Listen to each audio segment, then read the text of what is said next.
नमस्कार दोस्तों, एक बार फिर से आप सभी का मैं बहुत बहुत स्वागत करता हूं। दोस्तों, लगातार हम आपको सर्वे दिखा रहे हैं, लगातार आपको ओपिनियन पोल दिखा रहे हैं। देखिए, ओपिनियन पोल दिखाने का बहुत सारा जोखिम भी है। जब भी हम ओपिनियन पोल लेकर आते हैं तो जो पार्टी के समर्थक होते हैं वो कहते हैं भाई इस पार्टी को इतना नहीं, इतना मिल रहा है। दूसरा आता है, कहता है सर आपने हमें गलत दिखाया और हम पा रहे हैं। तो तीसरा कहता है सर आपने बहुत सही दिखाया। तो ओपिनियन पोल सर्वे में इस तरह की दोस्तों चुनौतियों का सामना भी करना पड़ता है। लेकिन दोस्तों, हम निष्पक्ष तरीके से लगातार आपके सामने ओपिनियन पोल लेकर आ रहे हैं और आज भी हम ओपिनियन पोल लेकर सटीक ताज़ा ओपिनियन पोल आपके सामने रखने जा रहे हैं। आज हम उत्तर प्रदेश की 53 लोकसभा सीटों का ओपिनियन पोल लेकर आपके सामने हाजिर हैं। दोस्तों, 2 चरणों का चुनाव और बाकी है, 6वें और 7वें चरण का। उसके बाद 4 जून को नतीजे आ जाएंगे। नतीजे अपने आप में अप्रत्याशित होने वाले हैं इस बार। जहां एक तरफ भारतीय जनता पार्टी 400 पार का नारा दे रही है, 4 जून को पता चल जाएगा 400 पार या 400 हार। क्योंकि दोस्तों, सर्वे बिल्कुल उलट जा रहे हैं भारतीय जनता पार्टी के कथन के मुताबिक। तो चलिए दोस्तों, आज हम उत्तर प्रदेश की 53 लोकसभा सीटों का जिक्र करेंगे। ये 53 लोकसभा सीटें बहुत हद तक तस्वीर को साफ कर देंगी। तो चलिए दोस्तों, सबसे पहले हम बात करते हैं शाहजहांपुर की।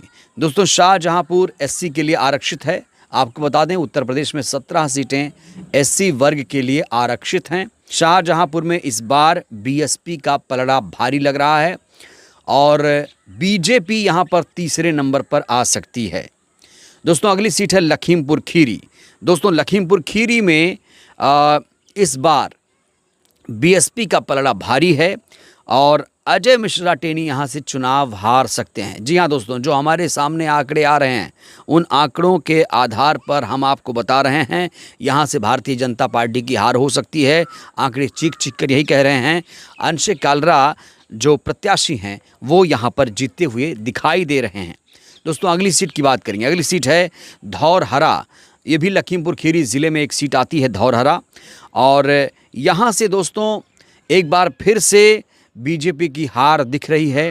यहाँ पे इंडिया गठबंधन के प्रत्याशी की जीत हो सकती है। ध्यान से सुनिएगा दोस्तों, सर्वे बहुत ही सटीक लेकर हाजिर हूँ और निष्पक्ष सर्वे है ये। तो धौरहरा से इंडिया गठबंधन की जीत हो सकती है। दोस्तों, अगली सीट है सीतापुर। दोस्तों, बेहद ही महत्वपूर्ण सीट है सीतापुर। सीतापुर में इस बार महेंद्र सिंह यादव की जीत तय मानी जा रही है। बीएसपी के महेंद्र सिंह यादव की जीत दोस्तों इस बार तय मानी जा रही है। अगली सीट है हरदोई लोकसभा सीट। दोस्तों, ये भी शाहजहांपुर की ही तरह एससी के लिए आरक्षित है और यहाँ से बसपा के प्रत्याशी भीमराव अंबेडकर लोगों को कड़ी चुनौती देते हुए नजर आ रहे हैं और जयप्रकाश रावत की मुश्किलें यहाँ पर बढ़ती हुई दिख रही हैं। हरदोई से भीमराव अंबेडकर की जीत दोस्तों यहाँ से हो सकती है। दोस्तों, अगली सीट है मिश्रिख। सीतापुर ज़िले में एक सीट मिश्रिख है। यहाँ पे BR अहिरवार काफ़ी आगे बताए जा रहे हैं। हालांकि मुकाबला इंडिया गठबंधन वर्सेस बीएसपी के बीच यहाँ पर है और मिश्रिख में मुकाबला काफ़ी रोचक होने वाला है। दोस्तों, अगली सीट है उन्नाव। दोस्तों, उन्नाव में इस बार इंडिया गठबंधन की जीत होगी। इंडिया गठबंधन की प्रत्याशी हैं अनु टंडन। साक्षी महाराज के खिलाफ यहाँ पर लहर चल रही है और साक्षी महाराज की इस बार हार हो सकती है उन्नाव से। तो इंडिया गठबंधन उन्नाव सीट जीतता हुआ दिखाई दे रहा है। दोस्तों, अगली सीट की बात करें। अगली सीट है मोहनलालगंज।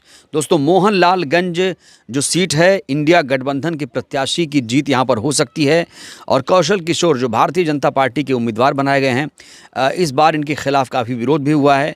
तो मोहनलालगंज जो एससी सीट है इंडिया गठबंधन के खाते में जाती हुई दिखाई दे रही है। दोस्तों, अगली सीट है लखनऊ। दोस्तों, लखनऊ में इस बार कांटे का मुकाबला है। एक तरफा जीत राजनाथ सिंह की भी नहीं होगी। मुकाबला काफ़ी संघर्ष भरा होगा। हालांकि जीतेंगे तो बहुत कम मार्जिन से राजनाथ सिंह लखनऊ से जीत पाएंगे। दोस्तों, अगली सीट है रायबरेली। दोस्तों, रायबरेली बेहद महत्वपूर्ण सीट है। रायबरेली इस बार इंडिया गठबंधन के खाते में जाएगी और राहुल गांधी यहाँ से उम्मीदवार हैं और बहुत सारा क्रेज़ देखा गया राहुल के लिए यहाँ पर। और रायबरेली सीट जो है इंडिया गठबंधन के खाते में जाती हुई दिखाई दे रही है। दोस्तों यही हाल अमेठी का भी है। अमेठी में स्मृति ईरानी की इस बार हार हो सकती है। इस बार अमेठी में इंडिया गठबंधन के प्रत्याशी की जीत तय मानी जा रही है।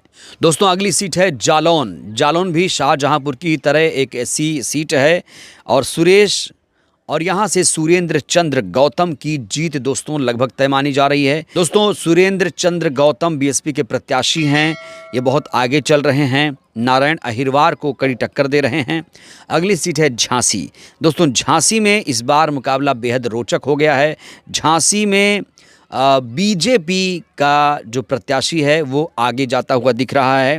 हालांकि जो बसपा का प्रत्याशी रवि प्रकाश कुशवाहा वो भी अच्छा चुनाव लड़ रहे थे और प्रदीप जैन जो इंडिया गठबंधन के प्रत्याशी हैं, प्रदीप जैन को यहाँ से कांग्रेस पार्टी ने उतारा था, लेकिन ये सीट बीजेपी के खाते में जाती हुई दोस्तों दिखाई दे रही है।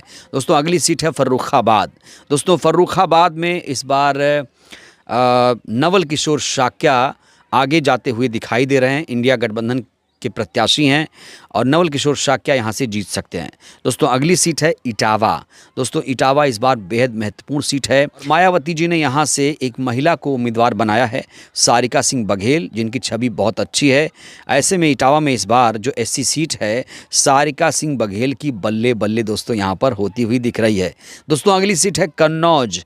दोस्तों कन्नौज में कहा जा रहा है इस बार अखिलेश यादव की जीत तय है। सुब्रत पाठक जो बीजेपी के प्रत्याशी हैं उनकी हार हो सकती है। कानपुर की बात करेंगे दोस्तों। कानपुर में दोस्तों इस बार आलोक मिश्रा जीत सकते हैं, कांग्रेस के प्रत्याशी हैं, और बीजेपी के रमेश अवस्थी ये चुनाव यहां पर हार सकते हैं। आलोक मिश्रा की बल्ले बल्ले हो सकती है। हालांकि बीएसपी का प्रत्याशी भी काफ़ी मेहनत से यहां से चुनाव लड़ रहा है। दोस्तों अगली सीट है अकबरपुर। दोस्तों अकबरपुर में इस बार बीएसपी की जीत तय मानी जा रही है। राजेश कुमार द्विवेदी की वजह से अकबरपुर सीट जो है बीएसपी के खाते में जाती हुई दिखाई दे रही है। दोस्तों अगली सीट है बहराइच। दोस्तों बहराइच बेहद महत्वपूर्ण सीट, फिर से ये एससी के लिए आरक्षित है। यहाँ से दोस्तों इस बार इंडिया गठबंधन के प्रत्याशी की जीत हो सकती है। हालांकि बीएसपी का प्रत्याशी जो है कड़ी टक्कर दे रहा है, ब्रजेश कुमार सोनकर अच्छा चुनाव लड़ रहे हैं और बहराइच में टक्कर है इंडिया वर्सेस बीएसपी के बीच। दोस्तों अगली सीट की बात करेंगे। अगली सीट है गोंडा लोकसभा सीट। दोस्तों गोंडा में इस बार कीर्तिवर्धन सिंह मैदान में है। राजा भैया इन्हें कहते हैं, बीजेपी के प्रत्याशी हैं और ये चुनाव दोस्तों अगली सीट है गोंडा लोकसभा सीट। दोस्तों गोंडा में इस बार त्रिकोणीय मुकाबला देखने को मिल सकता है। बहुत ही बेहतरीन प्रत्याशी यहाँ से उतारे गए हैं। कीर्तिवर्धन सिंह उर्फ राजा भैया यहाँ से बीजेपी के प्रत्याशी हैं। सौरभ कुमार मिश्रा बीएसपी के प्रत्याशी हैं। तो यहाँ पर फाइट होगी और त्रिकोणीय संघर्ष होगा, लेकिन इंडिया गठबंधन का प्रत्याशी काफ़ी मजबूती से चुनाव यहाँ लड़ता हुआ दिख रहा है। कीर्तिवर्धन सिंह को यहाँ कड़ी टक्कर मिल रही है। दोस्तों अगली सीट है कैसरगंज। दोस्तों कैसरगंज में बहुत ही बड़ा खेला हो गया है प्रत्याशियों की वजह से। यहाँ नरेंद्र पांडे बीएसपी के प्रत्याशी हैं, भगत राम मिश्रा समाजवादी पार्टी के प्रत्याशी हैं और ब्रिजभूषण शरण सिंह के बेटे जो हैं यहाँ से चुनाव लड़ रहे हैं। तो 2 ब्राह्मण चेहरा, 1 ठाकुर चेहरा। तो अगर ब्राह्मणों का वोट इधर आया बीएसपी के साथ तो नरेंद्र पांडे कैसरगंज जीत सकते हैं। हालांकि कैसरगंज में जो ब्रिजभूषण शरण सिंह है उनका दोस्तों पलड़ा थोड़ा सा भारी लग रहा है। दोस्तों अगली सीट है फैज़ाबाद। दोस्तों फैज़ाबाद की बात करें तो फैज़ाबाद में इस बार लल्लू सिंह की जीत हो सकती है। राम मंदिर पर अगर वोट पड़ा होगा तो, और राम मंदिर पर नहीं पड़ा होगा तो वहाँ पर दोस्तों मुकाबला काफ़ी दिलचस्प है। दोस्तों अगली सीट है बाराबंकी। एससी सीट है बाराबंकी। दोस्तों यहाँ से मैं बार बार कह रहा हूँ कि तनुज पुनिया जो कांग्रेस के प्रत्याशी हैं, तनुज पुनिया जो हैं वो कड़ी टक्कर दे रहे हैं बीजेपी के प्रत्याशी को। दोस्तों अगली सीट है कौशाम्बी। दोस्तों कौशाम्बी बेहद महत्वपूर्ण सीट है। शुभ नारायण की यहाँ पर बल्ले बल्ले हो सकती है, बीएसपी के प्रत्याशी हैं। शुभ नारायण ये सीट जीतते हुए नजर आ रहे हैं। दोस्तों अगली सीट है फतेहपुर। दोस्तों फतेहपुर में इस बार साध्वी निरंजन ज्योति की हार हो सकती है और यहाँ से बीएसपी के प्रत्याशी मनीष सिंह की जीत लगभग तय मानी जा रही है। दोस्तों अगली सीट है बांदा। दोस्तों बांदा भी बीएसपी के खाते में जाती हुई दिखाई दे रही है। मयंक द्विवेदी ये सीट निकाल सकते हैं। दोस्तों अगली सीट है हमीरपुर। दोस्तों हमीरपुर में इस बार बीएसपी का प्रत्याशी काफ़ी अच्छी तरीके से चुनाव लड़ रहा है। निर्दोष कुमार दीक्षित अच्छे तरीके से चुनाव लड़ रहे हैं और यहाँ पर बीएसपी ये भी सीट निकालती हुई दिखाई दे रही है।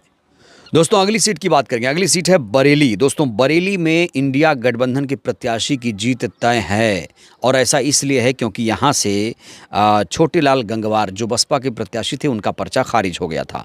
दोस्तों अगली सीट है आंवला। बरेली ज़िले में आंवला एक सीट है। बरेली में इस बार बसपा अच्छा प्रदर्शन करती हुई नज़र आ रही है। यहाँ से आबिद अली दोस्तों ये सीट जीतते हुए दिखाई दे रहे हैं। दोस्तों अगली सीट है बदायूं। दोस्तों बदायूं में इस बार इंडिया गठबंधन के प्रत्याशी की जीत हो सकती है। इंडिया गठबंधन के प्रत्याशी की जीत बदायूं में हो सकती है।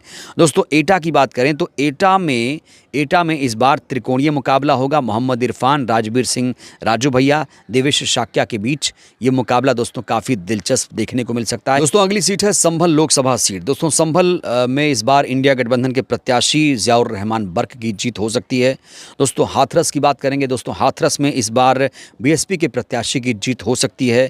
आगरा की बात करें तो आगरा में दोस्तों इस बार बीएसपी के प्रत्याशी पूजा अमरोही की जीत हो सकती है।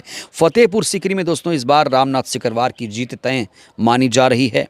फिरोज़ाबाद की बात करें तो फिरोज़ाबाद में इस बार इंडिया गठबंधन के प्रत्याशी अक्षय यादव की दोस्तों जीत तय मानी जा रही है। दोस्तों मैनपुरी की बात करें तो मैनपुरी में इस बार डिम्पल यादव की जीत तय मानी जा रही है। इंडिया गठबंधन की प्रत्याशी हैं, इसलिए डिम्पल यादव को यहाँ पर फ़ायदा मिलता हुआ नजर आ रहा है। दोस्तों अगली सीट है मथुरा लोकसभा सीट।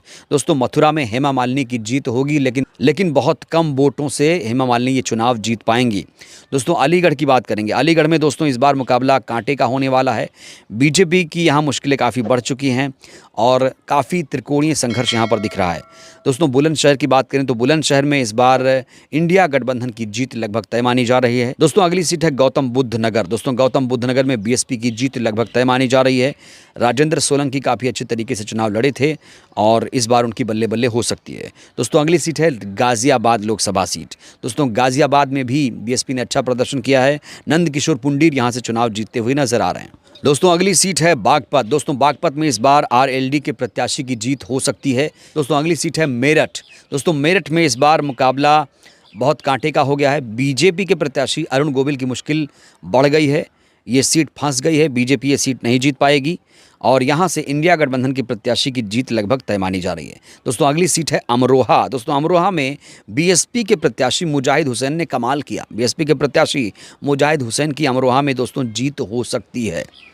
दोस्तों अगली सीट की बात करेंगे। अगली सीट है सहारनपुर। दोस्तों सहारनपुर में त्रिकोणीय मुकाबला देखने को मिल रहा है। माजिद अली, राघव लखनपाल और इमरान मसूद के बीच त्रिकोणीय मुकाबला देखने को मिल रहा है। दोस्तों अगली सीट है कैराना। दोस्तों कैराना में बहुत माहौल अच्छा है इंडिया गठबंधन के लिए। इकरा हसन यहाँ से चुनाव जीतती हुई नज़र आ रही हैं।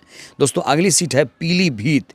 दोस्तों पीलीभीत में इस बार बसपा ने बहुत अच्छा किया, लेकिन मुकाबला बहुत संघर्षों भरा रहने वाला है। जितिन प्रसाद, भगवत सरन गंगवार और तीनों के बीच मुकाबला होगा। इंडिया गठबंधन भी यहाँ से चुनाव जीत सकती है। दोस्तों अगली सीट है रामपुर। दोस्तों रामपुर में ज़ीशान खान को अच्छा खासा समर्थन मिला है। आज़म खान के समर्थकों ने इनका समर्थन किया था, तो बीएसपी के प्रत्याशी यहाँ से चुनाव जीतते हुए नजर आ रहे हैं। दोस्तों अगली सीट है मुजफ्फरनगर। दोस्तों मुजफ्फरनगर में भी बसपा के प्रत्याशी दारा सिंह प्रजापति चुनाव जीत सकते हैं और जब नतीजे आएंगे तो बेहद चौंका देने वाले रहेंगे। दोस्तों अगली सीट है नगीना लोकसभा सीट। एससी के लिए आरक्षित है। यहाँ से भीम आर्मी के चंद्रशेखर आज़ाद चुनाव लड़ रहे हैं और बीएसपी से सुरेंद्र पाल सिंह, बीजेपी से ओम कुमार और मनोज कुमार समाजवादी पार्टी से। लेकिन दोस्तों पलड़ा यहाँ पर चंद्रशेखर आज़ाद का भारी लग रहा है। दोस्तों अगली सीट है बिजनौर। दोस्तों बिजनौर सीट बसपा के खाते में जाती हुई दिखाई दे रही है। विजेंद्र सिंह यहाँ से चुनाव जीत सकते हैं। दोस्तों अगली सीट है मुरादाबाद। दोस्तों मुरादाबाद सीट इंडिया गठबंधन के खाते में जाती हुई दिखाई दे रही है। तो दोस्तों ये है उत्तर प्रदेश की 53 लोकसभा सीटों का सटीक सर्वे। दोस्तों बीजेपी 10 सीटें भी इन 53 सीटों में नहीं हासिल कर पा रही है। कैसे वो 400 पार करेगी, ये दोस्तों एक बहुत बड़ा सवाल है, क्योंकि भारतीय जनता पार्टी के प्रति इस बार बहुत ज़्यादा नाराज़गी है। जो 400 पार का सपना देख रहे थे, उनकी 400 हार इस बार लगभग तय है। सर्वे आंकड़े दोस्तों यही कह रहे हैं। तो दोस्तों इस सर्वे को लेकर अपनी प्रतिक्रिया आप लोग दीजिए। आप लोगों का कुछ आकलन होगा वो भी आप लिख सकते हैं। बहुत बहुत धन्यवाद, शुक्रिया।